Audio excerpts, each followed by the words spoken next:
तिमुचिन था और इल्तुतमिश को दिल्ली सल्तनत का वास्तविक संस्थापक भी कहा जाता है। अगला प्रश्न है कि निम्न में से कौन अवशिष्ट पर्वत का उदाहरण है। अवशिष्ट पर्वत का कौन उदाहरण है? तो इसका सही उत्तर हो जाएगा ऑप्शन डी, अरावली पर्वत जो है वो अवशिष्ट पर्वत का उदाहरण है। और कहा जाता है कि अरावली अवशिष्ट पर्वत विश्व का प्राचीनतम पर्वत अरावली पर्वत है, जो कि वर्तमान समय में अवशिष्ट पर्वत का रूप ले रखा है। और विश्व के सभी ऊंची पर्वत श्रेणी नवीन वलित पर्वत का उदाहरण है, जैसे हिमालय, एंडीज, रॉकी आदि। अगला प्रश्न है कि क्षेत्रीय परिषदों का गठन किसके द्वारा किया जाता है। इसका सही उत्तर हो जाएगा ऑप्शन ए, राष्ट्रपति के द्वारा। कहा जाता है कि क्षेत्रीय परिषदों का गठन राष्ट्रपति के द्वारा किया जाता है और भारत में 5 क्षेत्रीय परिषद है। केंद्रीय मंत्री क्षेत्रीय परिषद का अध्यक्ष होता है और क्षेत्रीय परिषद को 1956 ईस्वी के राज्य पुनर्गठन अधिनियम के तहत स्थापित किया गया था। अतः यह संवैधानिक निकाय है, किंतु यह संवैधानिक निकाय नहीं है। भारत में गठित क्षेत्रीय परिषद है उत्तरी क्षेत्रीय परिषद नई दिल्ली में, और मध्यवर्ती क्षेत्रीय परिषद इलाहाबाद में, और पूर्वी क्षेत्रीय परिषद कोलकाता में, और पश्चिमी क्षेत्रीय परिषद मुंबई में, और दक्षिणी क्षेत्रीय परिषद चेन्नई में। अगला प्रश्न है कि 16 अप्रैल 2020 को किस देश में 10 लाख सीटों की क्षमता वाले विश्व के सबसे बड़े फुटबॉल स्टेडियम का निर्माण कार्य प्रारंभ हुआ है। तो इसका उत्तर हो जाएगा ऑप्शन बी, चीन में। कहा जाता है कि 16 अप्रैल 2020 को चीन के दक्षिणी शहर ग्वांगझू में 10 लाख सीटों की क्षमता वाले विश्व के सबसे बड़े फुटबॉल स्टेडियम का निर्माण कार्य प्रारंभ हुआ है। अगला प्रश्न है कि निम्नलिखित में से कौन सा मानव विकास सूचकांक का माप नहीं है। तो इसका सही उत्तर हो जाएगा ऑप्शन बी, लिंग अनुपात जो है वह मानव विकास सूचकांक का माप नहीं है। लिंगानुपात जो है वो मानव विकास सूचकांक का माप नहीं है। और जिसके तहत एक लंबे स्वास्थ्य और रचनात्मक जीवन की संकल्पना निहित है। और सर्वप्रथम 1990 में संयुक्त राष्ट्र विकास कार्यक्रम यानी UNDP, United Nations Development Programme के द्वारा मानव विकास रिपोर्ट जारी की गई है। अगला प्रश्न है कि कौन सा यंत्र समुद्र के सतह से ऊपर के वस्तुओं को देखने के लिए पनडुब्बी का प्रयोग किया जाता है। इसका सही उत्तर हो जाएगा ऑप्शन सी, पेरिस्कोप का। और कहा जाता है कि पेरिस्कोप यंत्र द्वारा समुद्र के स्तर से ऊपर के वस्तुओं को देखने के लिए पनडुब्बी में प्रयोग किया जाता है। और पायरोमीटर का उपयोग, ये जो पायरोमीटर है ऑप्शन ए में, इसका उपयोग दूर स्थित वस्तुओं के ताप को ज्ञात करने हेतु किया जाता है। और ओडोमीटर ऑप्शन डी है, ओडोमीटर का उपयोग किसी वाहन द्वारा चली गई दूरी मापने के लिए प्रयोग किया जाता है।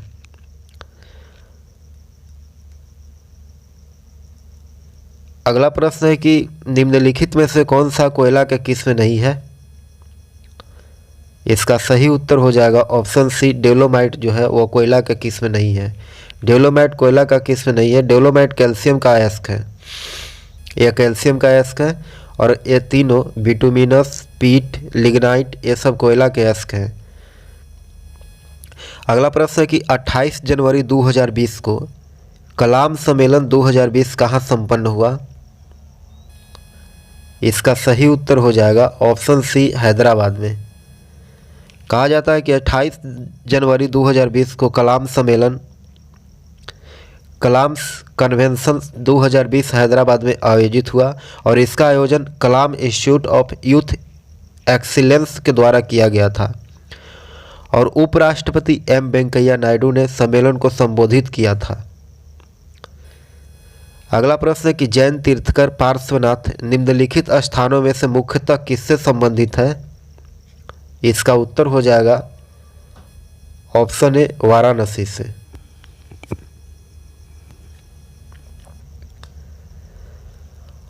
और पार्श्वनाथ 23वें जैन तीर्थकर है और इनका जन्म वाराणसी के राजा अश्वसेन के यहाँ हुआ था।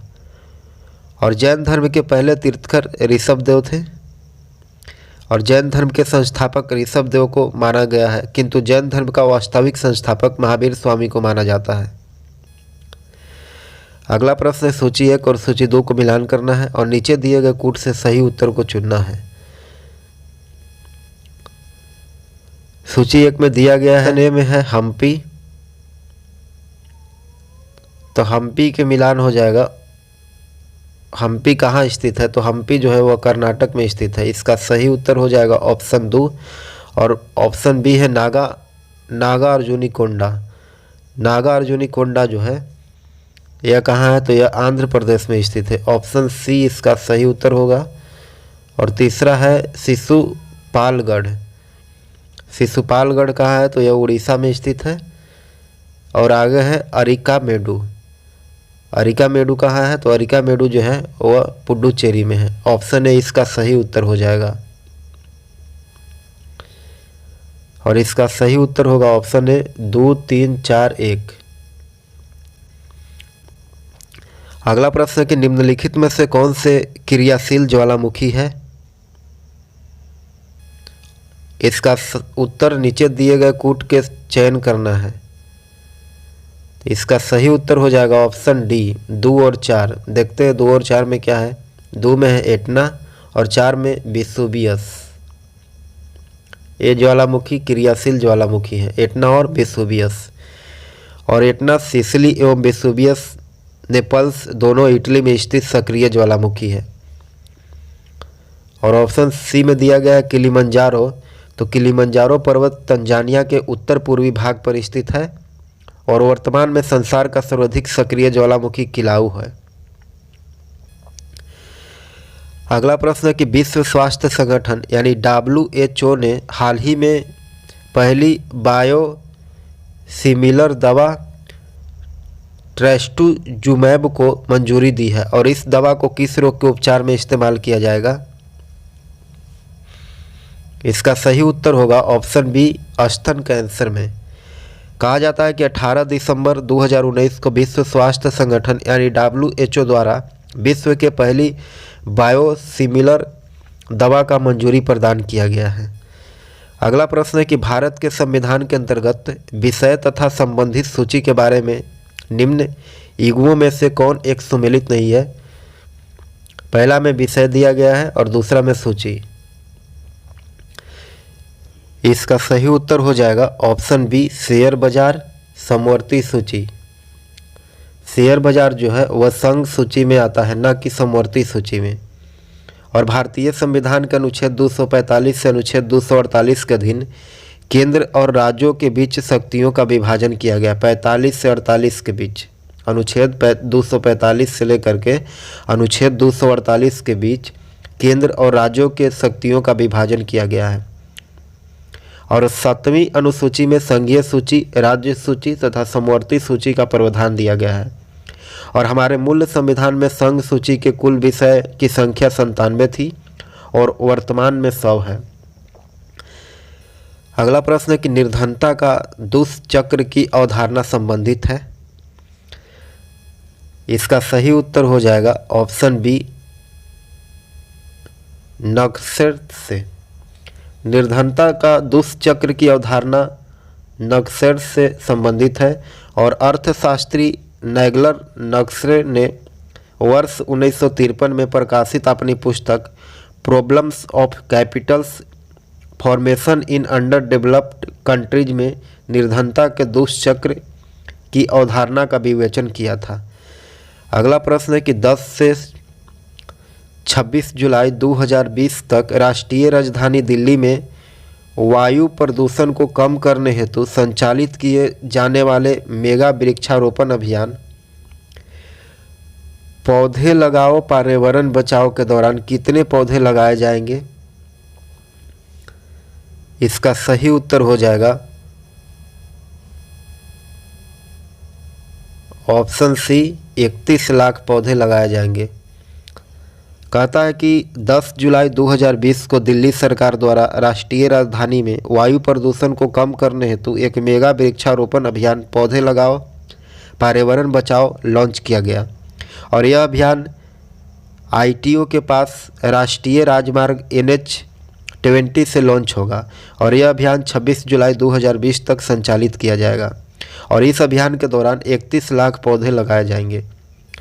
अगला प्रश्न है कि धरती के सतह के ऊपर ओजोन परत किसके विरुद्ध ढाल का काम करता है? इसका उत्तर हो जाएगा ऑप्शन डी, अल्ट्रावायलेट किरण के विरुद्ध ढाल का काम करता है। कहा जाता है कि धरती के सतह के ऊपर ओजोन परत अल्ट्रावायलेट किरण के विरुद्ध ढाल का काम करता है, अर्थात अवशोषण कर लेता है और समताप मंडल में ओजोन गैस वाली परत पाया जाता है और समताप मंडल में ओजोन गैस की सर्वाधिक सांद्रता 20 से 30 किलोमीटर की मोटाई में होती है। अगला प्रश्न है कि अवतल लेंस हमेशा किस प्रकार का प्रतिबिंब बनाता है? इसका सही उत्तर हो जाएगा ऑप्शन बी, आभासी प्रतिबिंब बनाता है अवतल लेंस। अवतल लेंस हमेशा आभासी प्रतिबिंब बनाता है और अवतल लेंस का बीच वाला हिस्सा संकुचित रहता है और किनारे वाला हिस्सा फैला रहता है और यह लेंस सभी किरणों को अपरिवर्तित करके एक बिंदु से फैला देती है। अतः इस लेंस को अपसारी लेंस भी कहा जाता है। अगला प्रश्न है कि सूर्य पूर्व दिशा से उगती है और पश्चिम में डूबता है, इसका कारण क्या है? इसका सही उत्तर हो जाएगा ऑप्शन सी, पृथ्वी का अपनी धुरी पर घूर्णन। ऑप्शन सी इसका उत्तर हो जाएगा, पृथ्वी का अपनी धुरी पर घूर्णन। कहा जाता है कि पृथ्वी अपने अक्ष पर पश्चिम से पूरब की ओर घूर्णन करती है, जिसके फलस्वरूप दिन व रात होते हैं और पृथ्वी के घूर्णन गति के कारण कई घटनाएं घटती है, जैसे दिन व रात, समुद्र में ज्वार भाटा उत्पत्ति होना और दिन में समुद्री समीर का जलीय भाग से स्थानीय भाग की ओर चलना और रात में स्थलीय समीर का स्थलीय भाग से जलीय भाग की ओर चलना। अगला प्रश्न है कि भूरी क्रांति किससे संबंधित है? इसका सही उत्तर हो जाएगा ऑप्शन डी, भारत में खाद्य प्रसंस्करण और शीतल पेय के उद्योग के विकास के लिए। कहा जाता है कि भारत में खाद्य प्रसंस्करण और शीतल पेय के उद्योग के विकास भूरी क्रांति में हुआ था और कुछ महत्वपूर्ण क्रांतियां जैसे कि हरित क्रांति, यह खाद्यान्न उत्पादन से संबंधित है और भूरी क्रांति यानी ग्रे क्रांति यह उर्वरक उत्पादन से संबंधित है और गुलाबी क्रांति जो है वह झींगा या फिर प्याज उत्पादन से संबंधित है और नीली क्रांति जो है वह मत्स्य उत्पादन से संबंधित है और लाल क्रांति जो है वह टमाटर या मांस उत्पादन से संबंधित है और श्वेत क्रांति जो है वह दूध उत्पादन से संबंधित है और पीली क्रांति है वह तिलहन उत्पादन से संबंधित है और काली क्रांति जो है वह कच्चा तेल उत्पादन से संबंधित है। अगला प्रश्न है कि बिहार रिसर्च सोसाइटी की स्थापना कब हुआ था? तो इसका उत्तर हो जाएगा ऑप्शन बी, 1915 ईस्वी में। बिहार में रिसर्च सोसाइटी की स्थापना 1915 में काशी प्रसाद जायसवाल के प्रयासों से किया गया था। अगला प्रश्न है कि निम्नलिखित में से कौन सा विटामिन प्रतिऑक्सीकारक है? इसका सही उत्तर हो जाएगा option A, vitamin C. Vitamin C रासायनिक नामक एस्कॉर्बिक अम्ल है और इसकी कमी से स्कर्वी रोग हो जाता है और यह सर्वाधिक मात्रा में रसदार एवं खट्टे फल साइट्रस फ्रूट में पाया जाता है और आंवला में सर्वाधिक विटामिन सी पाया जाता है, जिसके कारण इसे वेल ऑफ विटामिन सी कहा जाता है। अगला प्रश्न है कि राष्ट्रीय चिकित्सक दिवस कब मनाया जाता है? इसका सही उत्तर हो जाएगा ऑप्शन बी, 1 जुलाई को। कहा जाता है कि 1 जुलाई 2020 को देश भर में राष्ट्रीय चिकित्सक दिवस मनाया जाता है और यह दिवस चिकित्सकों के प्रति आभार व्यक्त करने व समाज में चिकित्सकों के महत्व के प्रति जागरूकता फैलाने के उद्देश्य से मनाया जाता है। अगला प्रश्न है कि बहुउद्देशीय नदी घाटी परियोजना आधुनिक भारत के नए मंदिर है, यह कथन किसने दिया था? इसका सही उत्तर हो जाएगा ऑप्शन डी, जवाहरलाल नेहरू ने। इनके द्वारा कहा गया है कि भारत के पहले प्रधानमंत्री जवाहरलाल नेहरू के द्वारा कहा गया कि आधुनिक भारत के निर्माता थे और जिन्होंने कहा था कि हमारे कारखाने और बांध धर्मनिरपेक्ष भारत के नए मंदिर हैं। और दामोदर नदी घाटी परियोजना भारत का पहला बहुउद्देशीय नदी घाटी परियोजना है, जिसका निर्माण 1948 में किया गया था। अगला प्रश्न है कि निम्नलिखित में से कौन राजनीतिज्ञ नहीं था? इसका सही उत्तर हो जाएगा option D, S L. Bahuguna. Sunderlal Bahuguna, S L. Bahuguna मतलब सुंदरलाल बहुगुणा देश के सुप्रसिद्ध पर्यावरणविद।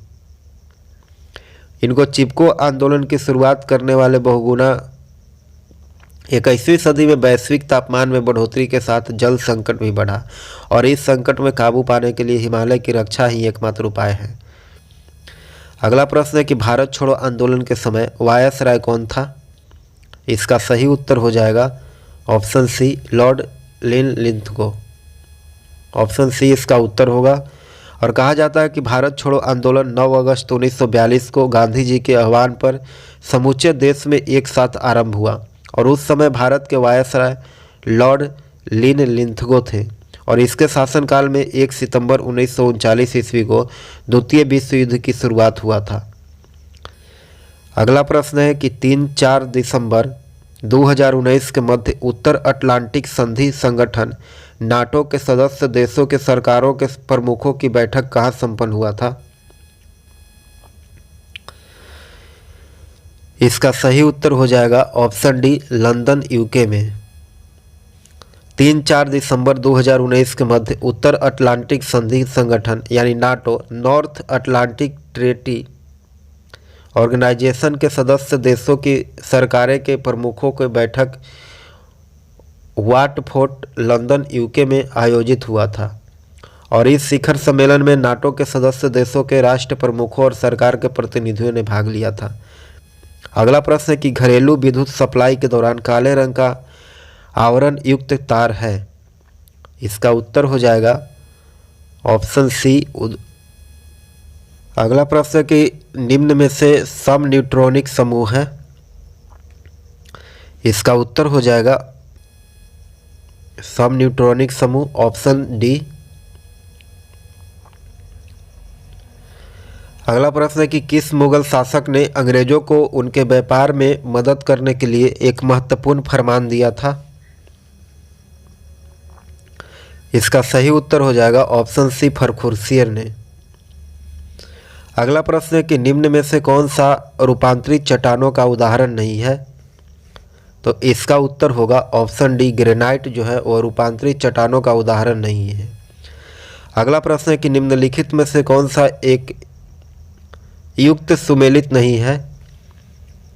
इसका उत्तर होगा ऑप्शन बिश्केक, तजाकिस्तान, यह सुमेलित नहीं है। और बिश्केक किर्गिस्तान। अगला प्रश्न है कि भारत में मुद्रा संबंधी नोटों को निर्गमन प्रणाली आधारित है। इसका सही उत्तर हो जाएगा ऑप्शन बी, न्यूनतम कोष प्रणाली पर मुद्रा संबंधी नोटों की निर्गमन अनुपातित कोष प्रणाली आधारित है। अगला प्रश्न है कि चंपारण कृषि जांच समिति के सदस्य निम्नलिखित में से कौन नहीं था? इसका उत्तर हो जाएगा ऑप्शन सी, अनुग्रह नारायण। ऑप्शन सी सही उत्तर होगा। और कहा जाता है कि अनुग्रह नारायण चंपारण कृषि जांच समिति के सदस्य नहीं थे और चंपारण कृषि जांच समिति के अध्यक्ष एफ.जी. असलाई थे और इसके सदस्य थे DJ. Read, Mahatma Gandhi, LC. Adani, राजा हरिप्रसाद नारायण सिंह और जी. रैनी। अगला प्रश्न है कि पुस्तक dreams of a billion India and the Olympic game के लेखक कौन है? इसका उत्तर हो जाएगा, इसका सही उत्तर होगा ऑप्शन सी, बोरिया मजूमदार और नलिन मेहता। कहा जाता है कि जनवरी 2020 में हार्पर कॉलिंग्स इंडिया पुस्तक dreams of a billion India and the Olympic games प्रकाशित करेगा और इस पुस्तक के लेखक बोरिया मजूमदार और नलिन मेहता हैं। अगला प्रश्न है कि सुप्रसिद्ध कोहिनूर हीरा शाहजहां को किसने उपहार में दिया था? इसका सही उत्तर हो जाएगा ऑप्शन सी, मीर जुमला ने। और कहा जाता है कि सुप्रसिद्ध कोहिनूर हीरा शाहजहां को मीर जुमला ने उपहार में दिया था और मीर जुमला का वास्तविक नाम मोहम्मद सईद था और यह मूल रूप से अर्दिस्तान का रहने वाला था और शाहजहां का बचपन का नाम खुर्रम था, जिसे जहांगीर ने अहमदनगर के विजय के अवसर पर शाहजहां की उपाधि दिया था। अगला प्रश्न है कि उच्चतम न्यायालय के न्यायाधीशों का वेतन निर्धारण किया जाता है। इसका सही उत्तर हो जाएगा ऑप्शन सी, संसद के द्वारा। अगला प्रश्न है कि किस संविधान संशोधन अधिनियम के द्वारा लोकसभा तथा विधानसभाओं के सीटों की संख्या में वर्ष 2026 तक कोई परिवर्तन न करने का प्रावधान किया गया? इसका सही उत्तर हो जाएगा ऑप्शन बी, 84वां संवैधानिक संशोधन 2001 के द्वारा लोकसभा तथा विधानसभा के सीटों की संख्या में वर्ष 2026 तक कोई परिवर्तन न करने का प्रावधान किया गया। और ऑप्शन सी में दिया गया 86वां संवैधानिक संशोधन 2002 के द्वारा 6 से 14 वर्ष तक के सभी बच्चों को शिक्षा का मूल अधिकार की व्यवस्था की गई है और इसे अनुच्छेद 21 क के तहत शामिल किया गया। और इसी संशोधन के द्वारा 6 से 14 वर्ष के उम्र के सभी बच्चों को अभिभावक या फिर माता पिता का यह मूल कर्तव्य बना दिया गया कि वह अपने बच्चों को शिक्षा का अवसर प्रदान करें और इसे 11वें मूल कर्तव्य के रूप में जोड़ा गया। और अगला है ऑप्शन ए में 89वां। इसके बारे में देखते हैं। 89वां संशोधन के द्वारा अनुच्छेद 338 में एक उपखंड अनुच्छेद 338 का ये जोड़ा गया और जिसमें अनुसूचित जनजाति के लिए एक अलग से आयोग का गठन की बात कही गई है।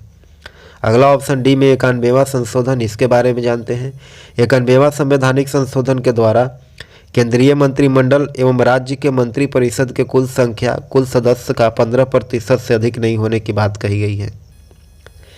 अगला प्रश्न है कि 4 अक्टूबर 2019 को किस क्रिकेटर ने 100 अंतर्राष्ट्रीय T20 मैच खेलने वाले प्रथम भारतीय होने का गौरव हासिल किया है? इसका सही उत्तर हो जाएगा ऑप्शन डी, हरमनप्रीत कौर। कहा जाता है कि 4 अक्टूबर 2019 को भारतीय महिला टीम के कप्तान हरमनप्रीत कौर 100 अंतर्राष्ट्रीय T20 मैच खेलने वाले भारत के पहले क्रिकेटर बन गई है। अगला प्रश्न है कि कांसा मिश्रित एल्लॉय धातु है। इसका उत्तर हो जाएगा ऑप्शन ए, तांबा एवं टीन का। कांसे में 88% तांबा और 12% टीन उपस्थित होता है और टांका या फिर सोल्डर मिश्र धातु में सीसा 68% और टीन 32% होता है। अगला प्रश्न है कि विकासवाद का सिद्धांत किसने प्रतिपादित किया? इसका उत्तर हो जाएगा ऑप्शन बी, डार्विन ने। कहा जाता है कि चार्ल्स डार्विन का मत था कि प्राकृतिक क्रमिक परिवर्तन द्वारा अपना विकास करती है और विकासवाद कहलाने वाला यही सिद्धांत आधुनिक जीव विज्ञान के नींव बना। और जैव विकास एवोल्यूशन परिकल्पना पर पहला तर्कसंगत सिद्धांत फ्रांसीसी जीव वैज्ञानिक जीन बैरिस्टे डी लैमार्क ने प्रस्तुत किया था। अगला प्रश्न है कि हाल में ब्रह्मोस सुपरसोनिक क्रूज मिसाइल से लॉन्च सुखोई 30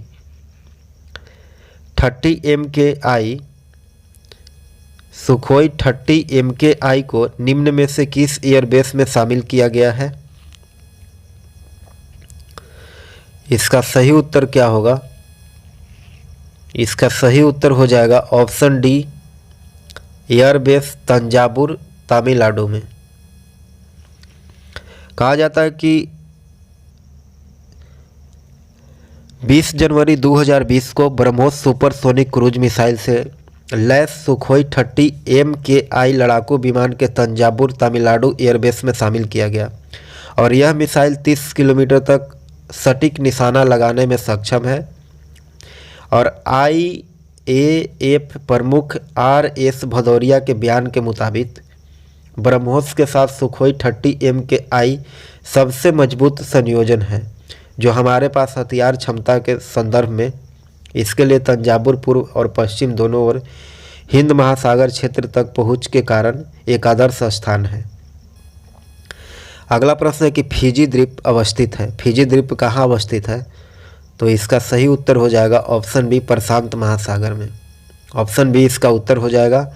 फिजी दक्षिणी प्रशांत महासागर का एक द्वीपीय राष्ट्र है और ग्रीनलैंड क्षेत्रफल के दृष्टि से विश्व का बृहत्तम द्वीप है। अगला प्रश्न है कि संचार उपग्रह वायुमंडल के किस स्तर में अवस्थित किए जाते हैं? इसका सही उत्तर हो जाएगा ऑप्शन ए, बहिर्मंडल में। कहा जाता है कि वायुमंडल के सबसे ऊपरी परत बहिर्मंडल ही संचार उपग्रह अवस्थित रहते हैं और संचार उपग्रह भूस्थैतिक कक्षा में विषुवत रेखा से लगभग 36,000 किलोमीटर के ऊंचाई पर स्थापित किए जाते हैं। अगला प्रश्न है कि निम्नलिखित कथनों पर विचार कीजिए। ऑप्शन बी 2 और 3 कहता है कि संघीय मंत्री भारत के राष्ट्रपति के प्रसाद पर्यंत पद धारण करते हैं। और तीसरा है कि विधि निर्माण हेतु प्रस्ताव के बारे में प्रधानमंत्री राष्ट्रपति को सूचित करेगा। अगला प्रश्न है कि 1 अगस्त से 15 अगस्त 2020 तक किस राज्य में प्रत्येक नगरीय निकाय में एक मास्क अनेक जिंदगी जन जागरूकता अभियान संचालित किया जा रहा है? इसका सही उत्तर हो जाएगा ऑप्शन बी, मध्य प्रदेश में। अगला प्रश्न है कि निम्न में से कौन राज्यसभा का सदस्य होते हुए भी लोकसभा के कार्यवाही में भाग ले सकता है? इसका उत्तर हो जाएगा ऑप्शन सी, मंत्री जो कि राज्यसभा के सदस्य हो। वह मंत्री जो राज्यसभा का सदस्य हो और राज्यसभा का सदस्य होते हुए भी वह लोकसभा के कार्यवाही में भाग ले सकता है। और राज्यसभा एक अस्थायी सदन है, इसे भंग नहीं किया जा सकता। इसके सदस्य के कार्यकाल 6 साल का होता है और प्रत्येक 2 वर्ष के इसके 2/3 सदस्य कार्यकाल समाप्त हो जाता है। अगला प्रश्न है कि भारत को एक संविधान देने का प्रस्ताव संविधान सभा द्वारा पारित किया गया। कब पारित किया गया था? तो इसका सही उत्तर हो जाएगा ऑप्शन सी, 22 जनवरी 1947 को। कहा जाता है कि 22 जनवरी 1947 को संविधान सभा के द्वारा भारत को एक संविधान देने का उद्देश्य प्रस्ताव पारित किया गया था और उद्देश्य प्रस्ताव को 13 दिसंबर 1946 को संविधान सभा में जवाहरलाल नेहरू द्वारा पेश किया गया था और आगे चल कर के यही उद्देश्य प्रस्तावना का प्रारूप बन गया। अगला प्रश्न है कि भारत के किस शिलालेख से सर्वाधिक चित्र प्राप्त हुए हैं?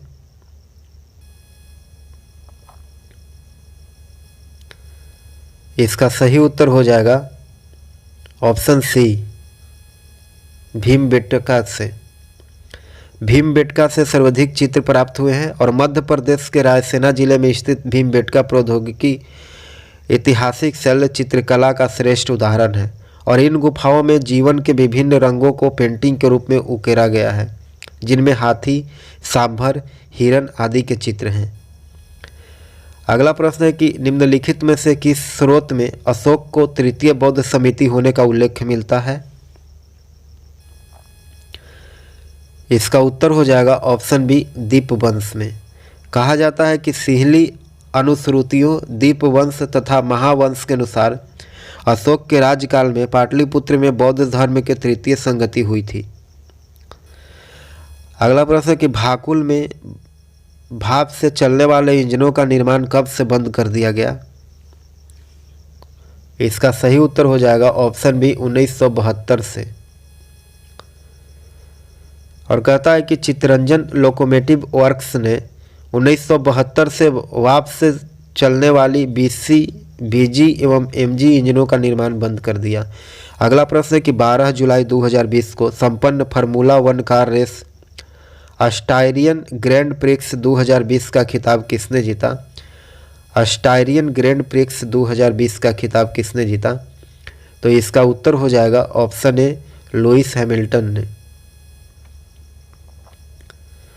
अगला प्रश्न है निम्नलिखित को सुमेलित करना है। सूची 1 और सूची 2 को मिलान करना है। 1 में दिया गया है बाघ और 2 में दिया गया है प्रदेश। कौन सा बांध किस प्रदेश में है, इसको मिलान करना है। तो इसको देखेंगे। पहला है ऑप्शन ए में दिया गया है फरक्का।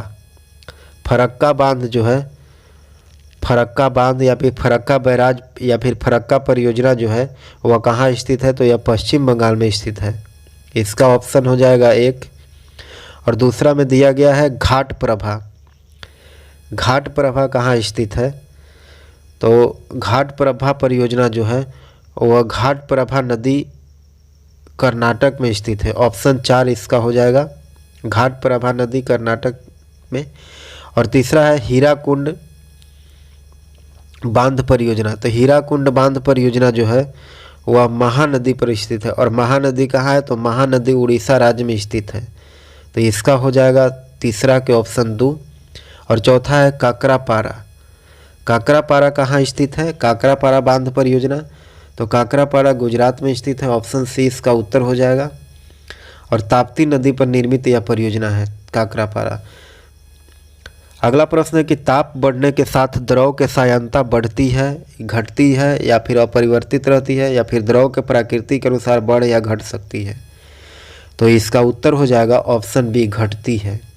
कहा जाता है कि द्रव की सायंता ताप बढ़ने के साथ साथ घटती है और द्रव का वह गुण जिसके कारण द्रव अपनी भिन्न भिन्न परतों में होने वाले सापेक्ष गति के विरोध करता है सायंता कहलाता है।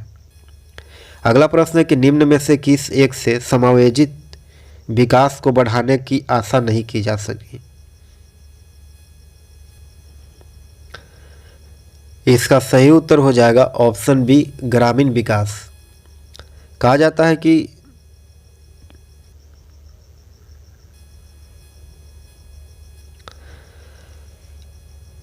राष्ट्रीय आय के उच्च वृद्धि दर से समायोजित विकास को बढ़ने की आशा नहीं की जा सकती है।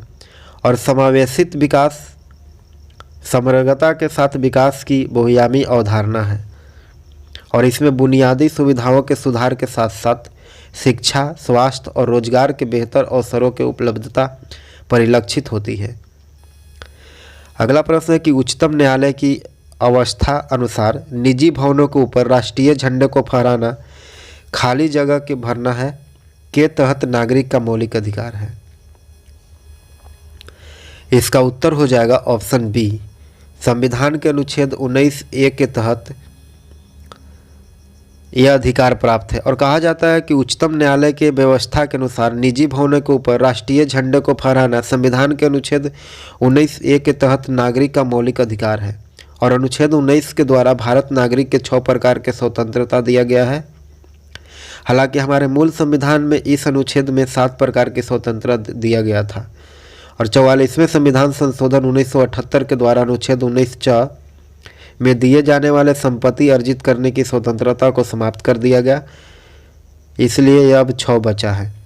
अगला प्रश्न है कि जुलाई 2020 में किस फुटबॉलर ने स्पेनिश फुटबॉल लीग ला लिगा में रिकॉर्ड 7वीं बार किसी एक सत्र में सर्वाधिक गोल करने के लिए गोल्डन बूट यानी पिचिची ट्रॉफी हासिल किया है। पिचिची ट्रॉफी, इसका उत्तर हो जाएगा option B, Lionel Messi.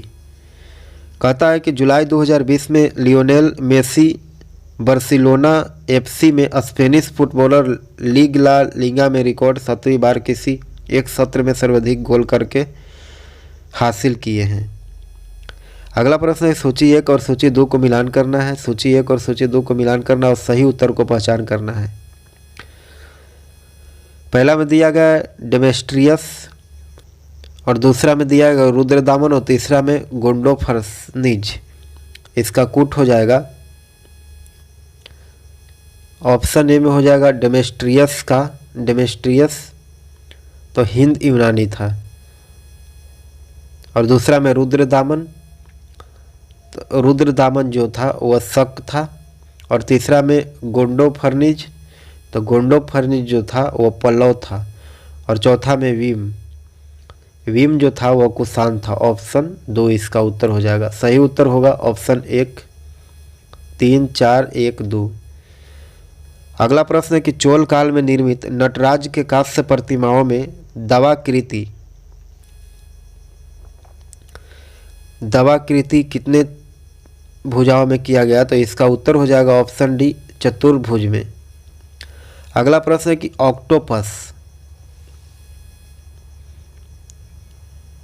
Octopus क्या है? तो इसका उत्तर हो जाएगा ऑक्टोपस एक मृदु कवची मोलस्का है।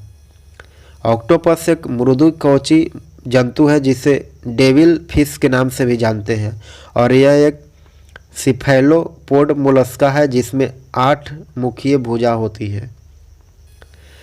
अगला प्रश्न है कि रबर बोर्ड का मुख्यालय कहाँ है? रबर बोर्ड का मुख्यालय कहाँ स्थित है? तो इसका उत्तर हो जाएगा ऑप्शन बी, कोटायम में। रबर बोर्ड का मुख्यालय कोटायम में है और कॉफी बोर्ड का मुख्यालय बेंगलुरु में। अगला प्रश्न है कि किस संस्थान के द्वारा सुअरों को क्लासिकल स्वाइन फीवर से बचाने हेतु एक नया और कारगर टीका विकसित किया गया है? इसका सही उत्तर हो जाएगा ऑप्शन सी, ICAR भारतीय पशु चिकित्सा अनुसंधान के द्वारा। अगला प्रश्न है कि प्रसिद्ध पेंटर राजा रवि वर्मा किस रियासत से जुड़े थे? इसका सही उत्तर हो जाएगा ऑप्शन बी, श्रवणकोर से।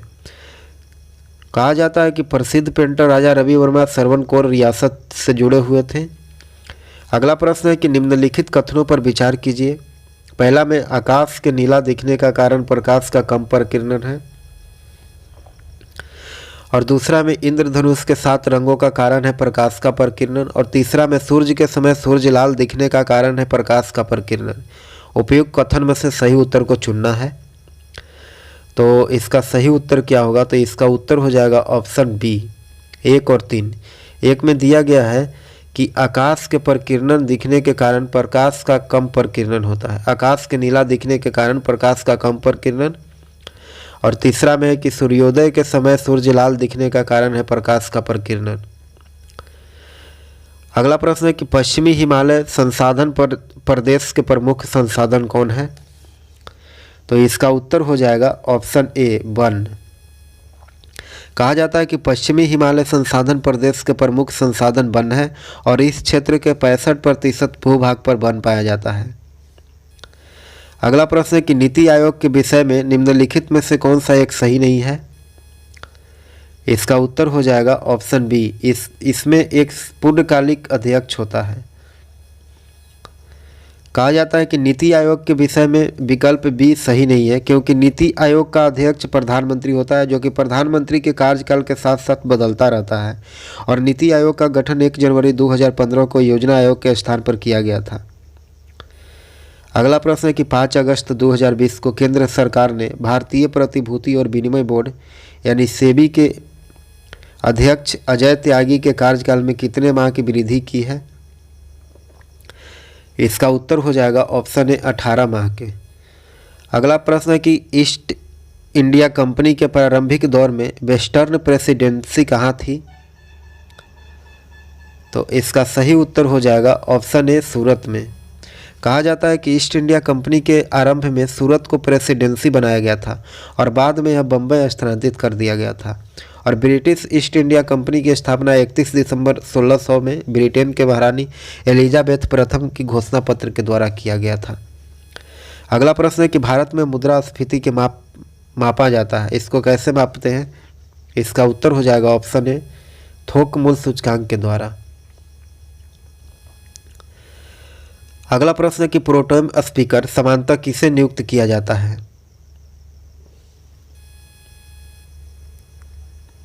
इसका सही उत्तर हो जाएगा ऑप्शन सी, नवनिर्वाचित लोकसभा के वरिष्ठतम सदस्य में से एक को प्रोटेम स्पीकर नियुक्त किया जाता है, और नवनिर्वाचित सदस्य में लोकसभा अध्यक्ष को चुनाव से पूर्व सदन के समांतर सर्वाधिक वरिष्ठ नागरिक को प्रोटेम स्पीकर के रूप में चुना जाता है, जो कि निर्वाचित सदस्य को शपथ दिलाता है तथा स्पीकर के चुनाव तक सदन की अध्यक्षता भी करता है। अगला प्रश्न है कि निम्न में से कौन भारत का जैव रिजर्व नहीं है? इसका उत्तर हो जाएगा ऑप्शन बी कोक्कन। कोक्कन भारत का जैव रिजर्व नहीं है और भारत सरकार ने 18 जैव रिजर्व के स्थापना किया था, जिसमें मानस, दिहांग, मनार की खाड़ी आदि। अगला प्रश्न है कि नेशनल बी बोर्ड राष्ट्रीय मधुमक्खी बोर्ड का सहयोग से एनडीडीबी राष्ट्रीय डेयरी विकास बोर्ड ने विश्व स्तरीय शहर परीक्षण प्रयोगशाला की स्थापना कहाँ पर किया है? इसका उत्तर हो जाएगा ऑप्शन ए आनंद, गुजरात में। ऑप्शन ए हो जाएगा गुजरात में। अगला प्रश्न है कि कौन सही सुमेलित नहीं है?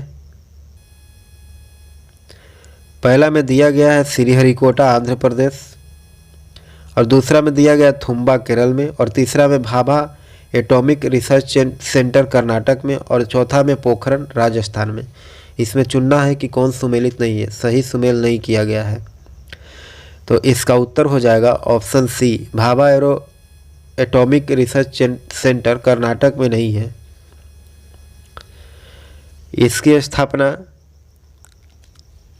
महाराष्ट्र में किया गया था। अगला प्रश्न है कि निम्नलिखित में से कौन सा वृक्ष समुद्र तल में सर्वाधिक ऊंचाई पर पाया जाता है? इसका सही उत्तर हो जाएगा ऑप्शन ए देवदार के वृक्ष। अगला प्रश्न है कि निम्नलिखित कथनों पर विचार कीजिए। पहला में दिया गया कि फैक्ट्री एक्ट 1881 औद्योगिक कामगारों की मजदूरी नियत करने के लिए और कामगारों को मजदूर संघ बनाने देने की दृष्टि से पारित किया गया था। इसका सही उत्तर क्या होगा? इसका सही उत्तर हो जाएगा ऑप्शन बी। ऑप्शन बी में दिया गया केवल दो में कहता है कि एन.एम. लोखंडे ब्रिटिश भारत में मजदूर आंदोलन के संगठित करने में अग्रणी थे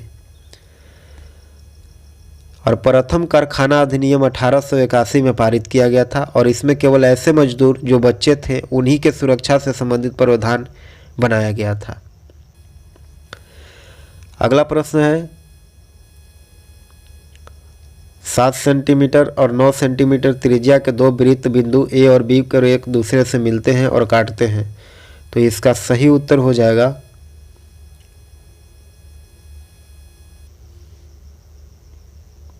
ऑप्शन ए। अगला प्रश्न है कि भारत में पर्यटन और होटल उद्योग का विकास निम्नलिखित में से किसका कार्य है? इसका सही उत्तर हो जाएगा ऑप्शन बी आईटीडीसी का। और कहा जाता है कि आईटीडीसी यानी इंडियन टूरिज्म डेवलपमेंट कॉरपोरेशन का पूर्ण रूप है और यह अर्ध स्वायत्त संस्था है और यह संस्था पर्यटकों से जुड़ी समस्याओं के समाधान पर कार्य करती है। अगला प्रश्न है सूची 1 और सूची 2 के साथ सुमेलित कीजिए और नीचे दिए गए कूट का सही प्रयोग करके उत्तर चुनना है। अगला प्रश्न है कि रसायन उद्योग में कौन सा तेजाब मूल रासायनिक माना जाता है? इसका उत्तर हो जाएगा ऑप्शन सी H2SO4। और कहा जाता है कि सल्फ्यूरिक अम्ल H2SO4 का मूल रासायनिक माना जाता है और H2SO4 सर्वाधिक उपयोग पेट्रो रसायन उद्योग में किया जाता है। अगला प्रश्न है कि भारत के नीचे दिए गए न्यायालयों में से किन्हें अभिलेख न्यायालय माना जाता है? तो इसका उत्तर हो जाएगा ऑप्शन सी उच्च न्यायालय एवं उच्चतम न्यायालय को अभिलेख न्यायालय माना जाता है।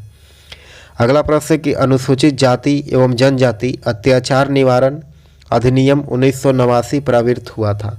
तो यह कब प्रवृत्त हुआ था? तो इसका सही उत्तर हो जाएगा ऑप्शन बी 30 जनवरी 1990 को। अगला प्रश्न है कि जिस सूफी संत की मान्यता थी कि भक्ति संगीत ईश्वर के निकट पहुंचने का एक साधन है, वह कौन थे? तो इसका उत्तर हो जाएगा ऑप्शन है मोइनुद्दीन चिश्ती। इनके द्वारा कहा गया था कि भक्ति संगीत ईश्वर के निकट पहुंचने का एक साधन है और भारत में चिश्ती सिलसिले के प्रचार का श्रेय शेख मोइनुद्दीन चिश्ती को जाता है। अगला प्रश्न है कि सूची 1 और सूची 2 को सुमेलित करना है और सूची 1 में दिया गया क्रांतिकारी के नाम और सूची 2 में दिया गया स्थान। ऑप्शन ए में है नाना साहब नाना साहब का स्थान कहाँ था, तो ये कानपुर से संबंधित है। और दूसरा में दिया है नवाब हमीद अली खान। नवाब हमीद अली खान जो है यह दिल्ली से संबंधित है। और तीसरा में है मौलवी अहमद उल्ला। मौलवी अहमद उल्ला कहाँ से संबंधित है, तो इनका उत्तर हो जाएगा लखनऊ। और अगला है ऑप्शन डी मनी राम दीवान, तो यह असम से संबंधित है। अगला प्रश्न है कि उस नदी का नाम बताइए जो केदारनाथ से रुद्रप्रयाग के मध्य बहती है, तो इसका उत्तर क्या होगा, तो इसका उत्तर हो जाएगा ऑप्शन डी मंदाकिनी। अगला प्रश्न है कि वह पौधे जिन्हें सामान्य तौर पर धनी होते हैं, और कौन सा पौधा है जो सामान्य तौर पर धनी होता है, तो इसका उत्तर हो जाएगा ऑप्शन बी। बी में कहता है कि 2 और 4। 2 में है हाइड्रोकार्बन्स में और 4 में लिपिड में। इसका उत्तर हो जाएगा ऑप्शन बी। अगला प्रश्न है कि सकल घरेलू उत्पाद इसका मुद्रा मूल्य है, तो सकल घरेलू उत्पाद किसका मुद्रा मूल्य है, तो इसका उत्तर हो जाएगा ऑप्शन बी।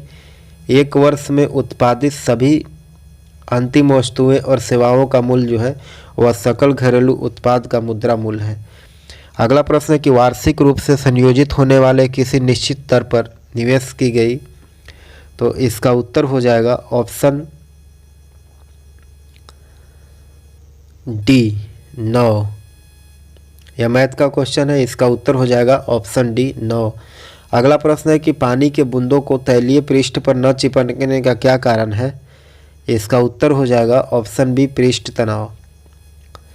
अगला प्रश्न है कि मौखिक गर्भ निरोधक के रूप में प्रयुक्त हार्मोन कौन सा है, तो इसका सही उत्तर है ऑप्शन बी प्रोटोएस्ट्रोजन। कहता है कि महिलाओं में प्रोजेस्टेरोन नामक हार्मोन का गर्भ निरोधक के रूप में इस्तेमाल किया जाता है और अंडाशय मादा में पाया जाता है, और इससे एस्ट्रोजन, प्रोटोएस्ट्रोजन एवं रिलैक्सिन नामक हार्मोन निकलता है।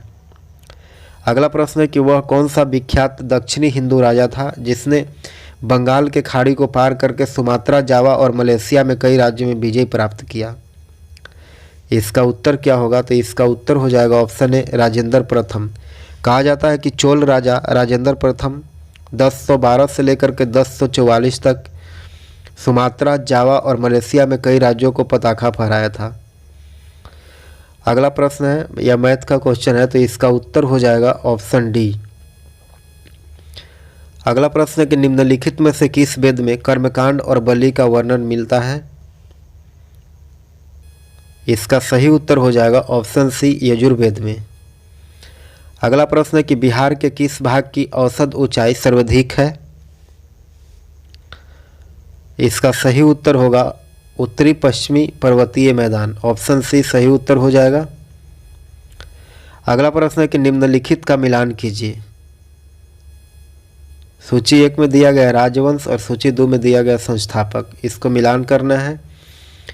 तो पल्लव, ऑप्शन 1 में है पल्लव राजवंश। पल्लव राजवंश कहाँ के संस्थापक थे, तो पल्लव राजवंश के संस्थापक थे सिंह विष्णु। और दूसरा में चालुक्य दिया गया, तो चालुक्य राजवंश के संस्थापक कौन थे, तो चालुक्य हो जाएगा पुलकेशिन प्रथम। और तीसरा में राष्ट्रकूट, राष्ट्रकूट के संस्थापक कौन थे, तो राष्ट्रकूट के हो जाएगा दंती दुर्ग। और चौथा में दिया गया होयसल, तो होयसल के संस्थापक विष्णुवर्धन। अगला प्रश्न है, यह मैथ का क्वेश्चन है, तो इसका उत्तर हो जाएगा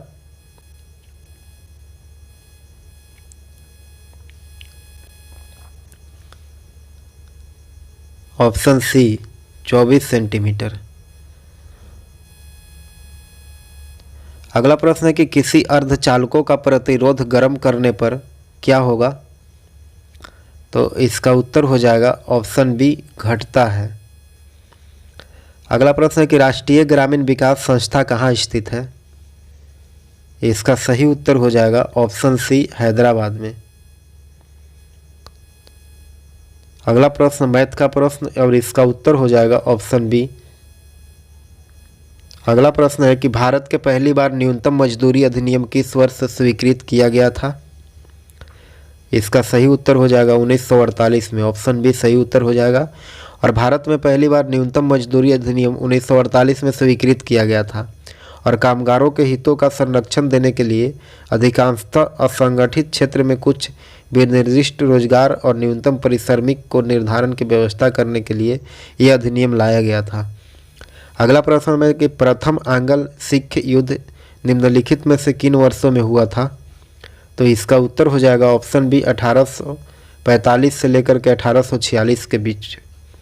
कहता है कि एंग्लो सिख युद्ध 1845-46 में हुआ था और प्रथम आंग्ल सिख युद्ध लॉर्ड हार्डिंग के काल में सिख शासक दिलीप सिंह व उनके वजीर लाल सिंह सेनापति तेजा सिंह के विरुद्ध लड़ा गया था और युद्ध के दौरान सिख बांटे रहे और अंततः हार हुई। सन 1846 में लाहौर संधि के साथ युद्ध समाप्त हो गया और द्वितीय एंग्लो सिख युद्ध के दौरान गवर्नर जनरल लॉर्ड डलहौजी था और द्वितीय एंग्लो सिख युद्ध 18 अप्रैल 1848 से 29 मार्च 1849 तक चला और यह युद्ध समाप्ति के बाद सिख राज्य का संपूर्ण हिस्सा 29 मार्च 1849 ईस्वी को ब्रिटिश भारत में मिला लिया गया। आप हमारे चैनल पर नए हैं तो आप हमारे चैनल को सब्सक्राइब करें, लाइक करें और शेयर करें। धन्यवाद।